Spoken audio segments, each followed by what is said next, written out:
اچھا بتائے قیامت کب آئے گی؟ آپ نے کیا جواب دیا؟ مل مسئول عنہا بأعلم من السائل، ہر سوال کا جواب میرے پاس نہیں ہے۔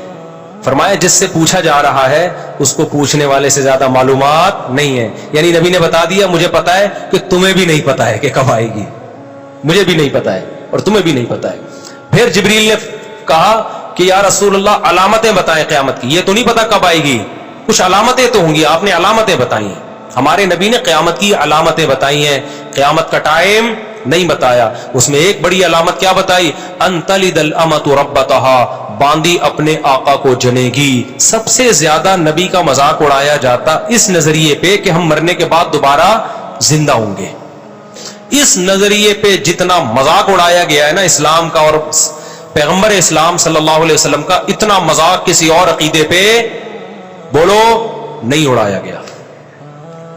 اس لیے قرآن اس کو بہت زیادہ فوکس کرتا ہے۔ قرآن کہتا ہے جو اس آسمانوں اور زمین کو اور اتنے خوبصورت کائنات کو پہلی مرتبہ بنا سکتا ہے، جو تم نے مان لیا کہ پہلی مرتبہ تو بنے ہیں نا، تو دوبارہ کیوں نہیں بنا سکتا بھائی؟ تو پھر وہ اسی مذاق میں نا نبی سے آ کے کہا کرتے تھے اچھا کب ہوگا، یہ ٹائم تو بتائیں، یہ دوبارہ زندگی ہمیں کب ملے گی، قیامت کب آئے گی، وہ عذاب کب ہوگا؟ تو اس کو قرآن نے جزو قرآن بنا دیا ان آیتوں کو۔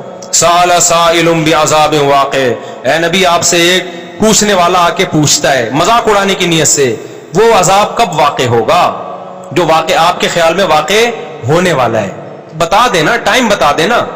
یہ سوال بھی بہت دہراتے تھے، کب آئے گی کب آئے گی، ٹائم بتائیں ٹائم بتائیں۔ قرآن ہر دفعہ ایک ہی بات کو ریپیٹ کرتا ہے لیکن مختلف انداز سے۔ تیسرا حکم جو اللہ نے بہت زیادہ قرآن میں بیان کیا ہے، ہر رکوع میں ہر پارے میں بار بار، میں یہ اس لیے 3 احکام کو بار بار کر رہا ہوں کہ انہی تینوں کو چھوڑا ہوا ہے ہم نے، اور میں اسی تینوں پہ بہت زیادہ اسی وجہ سے بیان کرتا ہوں کہ قرآن کے بیسک ٹاپکس ہیں۔ وہ تیسرا کیا، مرنے کے بعد ختم نہیں ہوگا میرے بھائی، مرنے کے بعد تمہیں نظر آتا ہے کیڑے کھا کے ختم کر دیتے ہیں، یہ تمہاری باڈی ختم ہوتی ہے، تم ختم بولو نہیں ہوتے، تم فنش نہیں ہوتے، روح باقی رہتی ہے، جس کو عذاب بھی ہوتا ہے ثواب بھی، اور میدان حشر میں دوبارہ ایک جسم ملے گا تمہیں۔ ہمیشہ کے لیے انسان فنا ہونے کے لیے نہیں آیا، موت کے بعد زندگی ہے جس میں اچھوں کو اچھے کا حساب ملے گا، بدلہ ملے گا، بروں کو برائی کی سزا ملے گی۔ یہ چیز بھی سائنسدان نہیں مانتے۔ یہ 3 چیزیں ایسی جن کو لبرل لوگ نہیں مانتے۔ کوئی کہتا ہے خدا نہیں ہے، اللہ کہتے ہے، کوئی کہتا ہے لیکن اس کے ساتھ اوروں کو شریک کر لیتے ہیں جو مذہبی لوگ ہیں، اللہ کہتے ہیں نہ، اس کے ساتھ کوئی شریک نہیں ہے، صرف وہ تیسرا تمہیں تمہارے اعمال کا حساب دینا پڑے گا۔ تو یہ 3 باتیں جب نبی کیا کرتے تھے نا تو مشرک ان میں سے ایک بات کو مانتے تھے، اور جو ملحد ہیں وہ ایک بھی نہیں مانتے تھے۔ جو اس دور میں ملحد تھے، ایتھیس تھے، وہ کہتے تھے کوئی خدا ہے ہی نہیں، ان ہی الا حیاتنا الدنیا نموت ونحیا وما یہلکنا الا الدہر، کہتے کچھ بھی نہیں ہے بھائی، ہم پیدا ہوتے ہیں مر جاتے ہیں، یہ زمانے کے تصرفات ہیں، یہ نیچرل ہے۔ یہ کیا ہے سر؟ یہ نیچرل پروسیس ہے، جیسے بیج زمین میں ڈالو پودا اگے گا، پھل اگے گا، آم اتریں گے، نیچرل ہے نا، کرنے ورنے والا کوئی بھی بولو نہیں ہے۔ تو یہ سب آٹومیٹیکلی ہو رہا ہے، مر گئے، کھاؤ پیو موج مستی۔ آج بھی بہت سے لوگ، زیادہ تر تو آج دنیا میں اسی طرح کے لوگ ہیں، حتیٰ کہ ہندو نام کے ہندو ہیں، سوچ ان کی بھی، وہ ہندوؤں کا بھی 7 جنم ونم والا گیا۔ وہ ایک ہندو پنڈت نے کسی نے کہا نا کہ کوئی برا کام کر رہا تھا تو ہندو پنڈت نے اس سے کہا کہ تو اگلے جنم میں گدھا بن جائے گا۔ اس نے کہا پچھلے جنم میں گدھا تھا، اس جنم میں کیا بنوں؟ کچھ اچھے کام کیے تو میں انسان بن گیا ہوں، تو اب میں دوبارہ کیا بن جاؤں گا؟ گدھا۔ تو پھر میں کچھ اچھے کر لوں گا پھر انسان بن جاؤں گا۔ خیر یہ ان کا عقیدہ ہے، ہمیں اس سے کیا لینا دینا۔ تو ان کا یہ کہ 7 جنم ہوتے ہیں، لیکن اب دنیا میں لوگ اس کو، کیونکہ کسی مستند کتاب سے ثابت نہیں ہے وہ، تو جو ملحد تھے وہ کہتے تھے ان ہی الا حیاتنا الدنیا، صرف ایک دنیا کی زندگی ہے، مرتے پیدا ہوتے ہیں، زمانے کے تصرفات ہیں اور کچھ بھی نہیں ہے، ان پہ قرآن نے رد کیا. اوحا ربک الی النحل، اللہ کہتے ہیں یہ نیچر نے اتنی حسین ہے کہ ایک شہد کی مکھی، ملکہ مکھی، مزدور مکھیاں پورے ایک گیدرنگ کے ساتھ جاتی ہیں، چھتا تیار کرتی ہیں، اور فصل کی سبول ربی کی ذلولا، قرآن ایک ایک چیز کو ہائی لائٹ کرتا ہے شہد کی مکھی کی. اتنے لمبے لمبے راستے ٹریول کر کے دوبارہ اسی چھتے میں آتی ہیں. ایسی خوبصورت مینجمنٹ کے بعد اور محنت کے بعد اتنا خوبصورت شہد نکالتی ہیں جس کا ذائقہ اتنا مزیدار، اور اس میں کیسی شفا رکھی ہوئی ہے. میٹھی چیزیں اکثر صحت کے لیے نقصان دہ ہیں، شہد صحت کے لیے انتہائی فائدہ مند ہے. اللہ کہتے ہیں یہ فطرت کی بیوٹی نہیں ہے، یہ اس خدا کی کمال ہے جس نے اس فطرت میں حسن ڈالا ہے. حسن آٹومیٹیکلی نہیں آتا.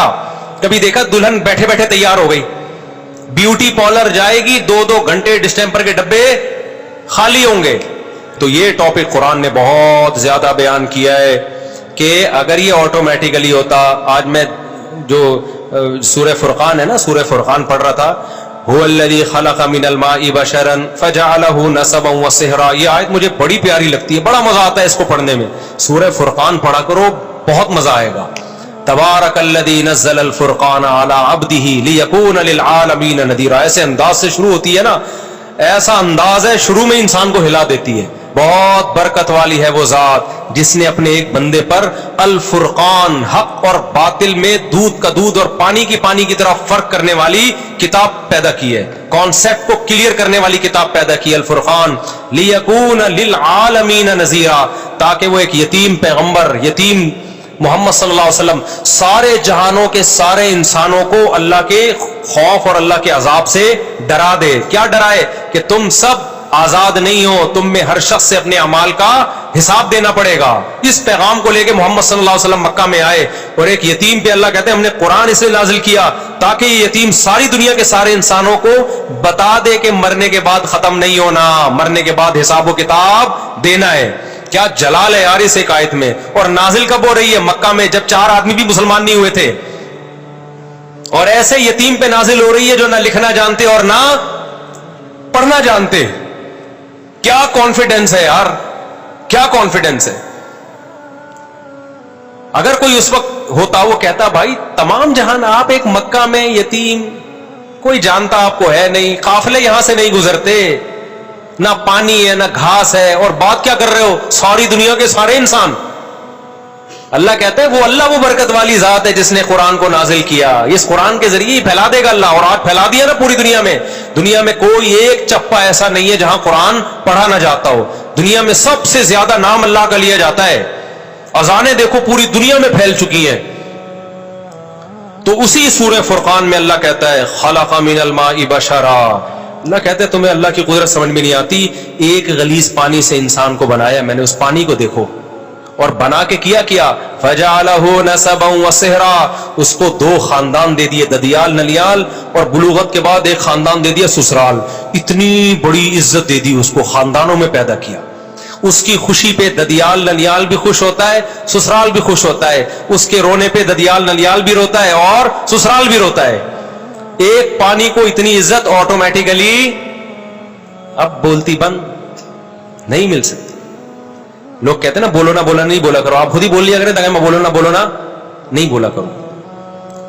سینٹنس مکمل کر لیا کریں. ایک غلیظ پانی تھا، کوئی کہہ سکتا تھا ایک ایسے پروسیس سے اس کو بھی گزارا جائے گا، ایک ایسی مشین میں کہ یہ چودھری اور وڈیرا بنے گا، ٹھیک ہے نا، یہ سائنٹسٹ بنے گا، اور یہ ایک سیاستدان بنے گا، یہ ایک بڑا آدمی بنے گا، یہ ملینز بنے گا، بلینئرز بنے گا، اور پھر اس کا ایک خاندان ہوگا. اس کو تنگ کرو گے، اس کا باپ بھی آئے گا، ماں بھی آئے گی لڑنے کے لیے، پورا پیچھے خاندان ہوگا. اس کے رونے پہ خاندان روئے گا. پھر اس کا ایک، اللہ نے تو ایک سسرال کا ذکر کیا. میں نے اس آیت کی قدر کرتے ہوئے میں نے کہا جب سسرال اتنی بڑی نعمت ہے تو 4 ہونے چاہیے. تو میرے اوپر یہ آیت اور زیادہ فٹ آ رہی ہے. کیا خیال ہے بھائی کہ هو الذی خلق من الماء بشرا. اللہ نے ایک غلیظ پانی سے انسان کو پیدا کیا اور اسے نسب بھی دیا، اور 4 عدد نسب ایک دیا. اور سسرال کتنے دے دیے؟ اس سے پتہ چلتا ہے, اس آیت سے پتہ چلتا ہے کہ خاندان ایک بہت بڑی نعمت ہے, اور نعمت جتنی زیادہ ہو اتنا اچھی ہوتی ہے. پیسہ نعمت ہے یا نہیں ہے؟ تو کبھی کوئی کہتا ہے زیادہ پیسہ ایکچولی میں خرچ کہاں کروں, ایکچولی مینیج کرنا مشکل ہے. ابے لے آ, بعد میں دیکھیں گے کیا مینیج کرنا ہے اس کو.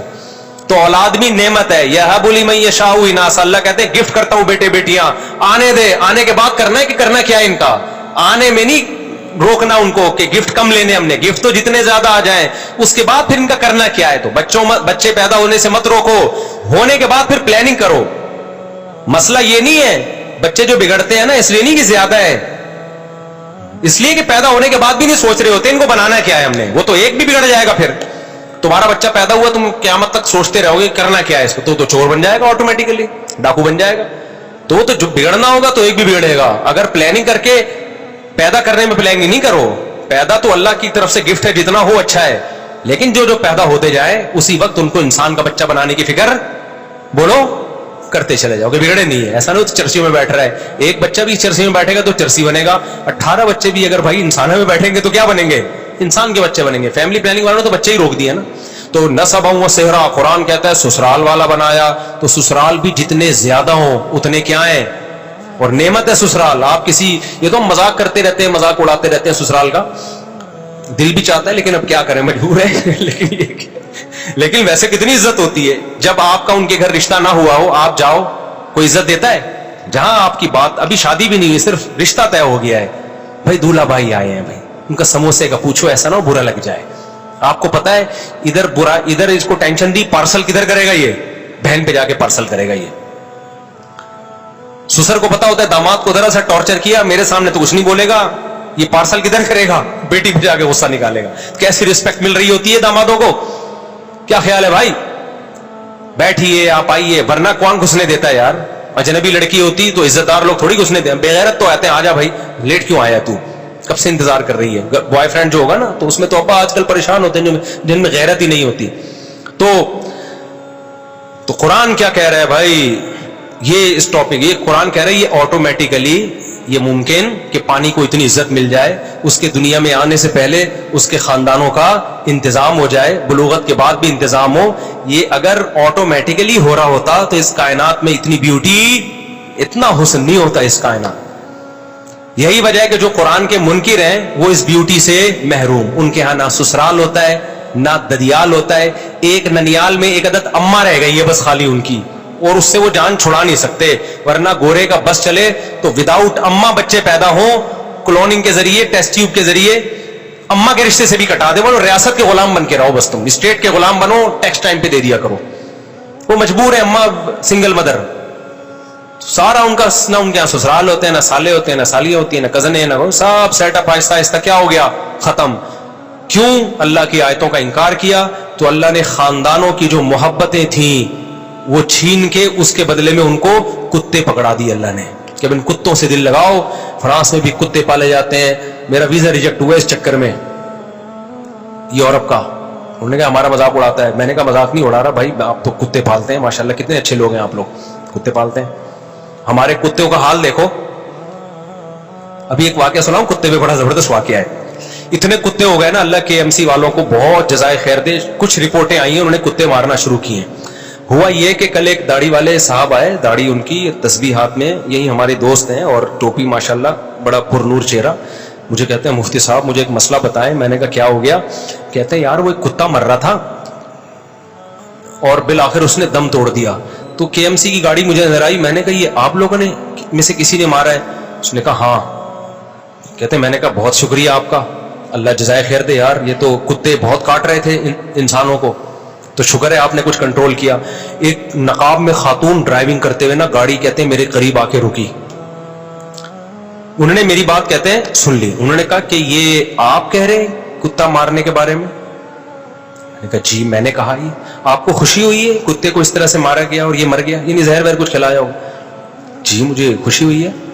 تو آپ نماز بھی پڑھتے ہیں؟ ابھی نماز پڑھنے جا رہے ہیں؟ کہ جی. نماز دعا بھی مانگیں گے اللہ سے, ذکر اذکار بھی؟ کہ جی. یعنی ایک طرف آپ کتے مار رہے ہیں, دوسری طرف نمازیں پڑھ رہے ہیں. مطلب یہ تھا کہ یہ کھلا تضاد نہیں ہے؟ یعنی ایک طرف آپ ٹوپی پہن کے, داڑھی پہن کے اتنے اچھے کام بھی کر رہے ہو, اور دوسری طرف مخلوق پر کتوں کے ساتھ یہ ظلم، یعنی عجیب اسلام ہے آپ کا، ادھر کتے بھی مار رہے ہو، ادھر اللہ کی عبادت بھی. کہتے میں نے اس خاتون سے کہا، کل کا واقعہ ہے، کہتے میں نے اس خاتون سے کہا کہ دیکھیں یہ کتے انسانوں کو کاٹتے ہیں. خاتون فوراً کہتی ہے کیا سارے کتے کاٹتے ہیں؟ میں نے کہا نہیں، کتے پہ لکھا ہوتا ہے کہ یہ کاٹے گا، اور یہ والا کاٹنے کے لیے، اور یہ کسی کو کچھ بھی نہیں کہے. وہ بیچارے اتنے کنفیوز ہوئے اس خاتون کی نصیحت سے، میرے پاس آیا کہ یار مصعب میں نے ظلم ہو گیا. میں نے اس کو اپریشیٹ کر دیا کہ میں نے کہا کے ایم سی والوں نے پہلی دفعہ کوئی خاندانی انسانوں کے بجائے فوکس کس کو کرنا شروع کر دیا انہوں نے. یہ بہت گڈ نیوز ہے. پہلے تو جو گٹر کے ڈھکن، یہ کے ایم سی کی ذمہ داری ہے نا، گٹر کے ڈھکن میں کتنے مرد ہلاک ہو گئے ہیں وداؤٹ ڈھکن کے لوگ، تو یہ سب کے ایم سی کے کھاتے میں جا رہے ہیں نا. اور جو بجلی کے کھمبوں سے لوگ، بجلی کے کھمبے کراچی میں گلے ملتے ہیں آ کے، خود چپک چپک کے بندے مارتے ہیں بارشوں کے موسم میں، تو یہ بندے کون مار رہا ہے؟ تو کے ایم سی کے کھاتے میں جا رہے ہیں. اللہ کا کتنا فضل ہو گیا، اب انسانوں کو چھوڑ کر کے ایم سی نے کس کو فوکس کرنا شروع کر دیا؟ کتوں کو. تو گڈ نیوز ہے بھائی. اس سے زیادہ مجھے خوشی اس پہ ہوئی ہے. اتنے کتے یار، آپ کی سوچ ہوگی ساری جو اینیمل لورز اور این جی اوز ہیں وہ آ کے وہ رکاوٹ بنتی ہے. خیر بات کو جلدی سے سمیٹیں، نماز کا ٹائم ہونے والا ہے. تو اللہ میاں نے اس نظریے پہ بھی قرآن میں بہت رد کیا کہ اس کائنات میں نیچر میں جو بیوٹی ہے آٹومیٹیکلی نہیں ہے. دوسرا نظریہ شرک کا، جو اللہ کو مانتے ہیں وہ اللہ کے علاوہ بھی بہت سو کو مانتے ہیں. ہندو دیکھو نا کتنے کتنے بھگوان ان کے. تو قرآن نے کہا اللہ کا مطلب کیا ہے؟ صرف ایک، کسی مزار پہ کسی قبر سے نہیں مانگنا، کسی بزرگ سے نہیں مانگنا. انتم الفقراء الی اللہ، تم سب کے سب اللہ کے در کے محتاج، حاجت روائی، مشکل کشائی اللہ کے سوا کوئی نہیں کرے گا. اور تیسرا قرآن نے جس چیز کو فوکس کیا، جس کا اس آیت میں تذکرہ ہے کہ موت کے بعد حساب و کتاب ہے. تو یہ جو آیت میں نے پڑھی ہے نا، ہوا یہ تھا تینوں پہ مذاق اڑتا تھا نبی صلی اللہ علیہ وسلم کا، لیکن سب سے زیادہ مذاق پتہ ہے کس عقیدے پہ اڑایا جاتا تھا؟ خدا کے انکار یا خدا کی توحید پہ نہیں. سب سے زیادہ نبی کا مذاق اڑایا جاتا اس نظریے پہ کہ ہم مرنے کے بعد دوبارہ زندہ ہوں گے. جب ان کی بات ہوتی نا کہ صرف ایک اللہ ہے تو وہ طنز کرتے تھے، استہزاء بہت زیادہ نہیں کرتے تھے. وہ جب ان کو کہا جاتا کائنات کو بنانے والا کوئی ہے، نظریاتی اختلاف کرتے تھے، اس پہ استہزاء نہیں کرتے تھے بہت زیادہ. لیکن جب یہ کہا جاتا موت کے بعد زندگی ہے، اس پہ بہت مذاق اڑایا مشرکین نے. سورہ یاسین ہے نا، قرآن کہتا ہے مشرک بوسیدہ ہڈی لے کر آیا قبر کی پرانی، کہنے لگا من یحیی العظام وہی رمیم، بھائی یہ ہڈی سڑ گئی، کیڑے کھا گئے، یہ زندہ ہوگی؟ ہی ہاتا لما توعدون. دوسرے مقام پر ہے اے لوگو یہ پیغمبر جو تم سے وعدہ کر رہا ہے نا موت کے بعد زندگی، ہی ہاتا، یہ عقل سے بہت کیا ہے؟ ہی ہاتا ہم کہتے ہیں بھائی یہ بالکل فضول بات ہے، معاذ اللہ، بالکل کھپڑی میں آنے والی نہیں ہے. ہم مر کے سڑے کیوں؟ زندہ کرنا ہوتا باڈی اللہ سلامت کیوں نہیں رکھتا؟ سڑ گئے، درندے کھا گئے، کھاد بن گئے، نالوں میں بہہ گئے، جلا دیا، اب کیا زندگی ہے؟ اس نظریے پہ جتنا مذاق اڑایا گیا ہے نا اسلام کا اور پیغمبر اسلام صلی اللہ علیہ وسلم کا، اتنا مذاق کسی اور عقیدے پہ بولو نہیں اڑایا گیا.